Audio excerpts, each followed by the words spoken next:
सध्याच्या ह्या भाजपा आणि मिंदे गटांच्या राज्यामध्ये महाराष्ट्रातल्या महिलांची सुरक्षितता अत्यंत चिंताजनक बनलेली आहे।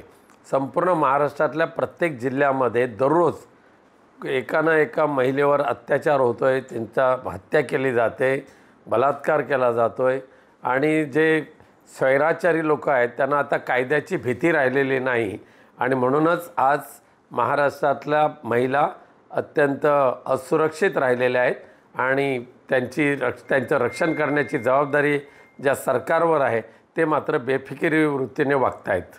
आता आजच्याच वर्तमानपत्रामध्ये फ्रंट पेजला सर्व महिलांच्याच हत्यांच्याच बातम्या आहेत। कवठीला खून झाला, ओसरगावला महिलांची हत्या झाली, सगळीकडे हत्या सत्र एवढा मोठ्या प्रमाणात चालू आहे। याचं दुर्दैव आहे महाराष्ट्राचं की आजची जी दयनीय अवस्था आहे महाराष्ट्रामध्ये ती यापूर्वी कधी झालेली नव्हती।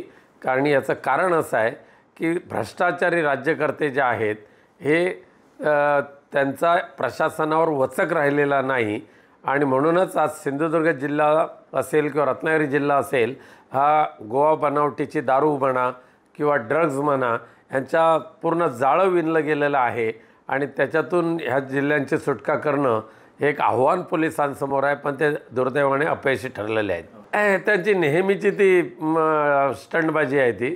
आज सिंधुदुर्ग जिल्हा खऱ्या अर्थाने जेवढा अवैध धंद्यांनी व्यापला गेलेला आहे तेवढा महाराष्ट्रात दुसरा कोणता जिल्हा नसेल।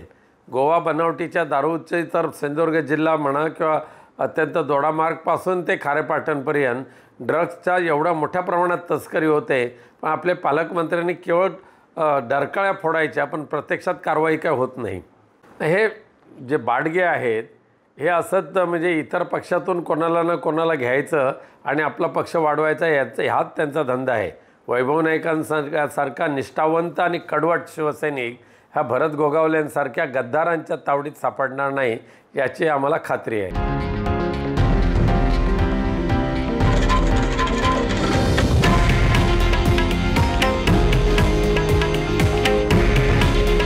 हे आहे देशातील नंबर 1 न्यूज नेटवर्क आणि आपण पाहत आहात TV9 मराठी।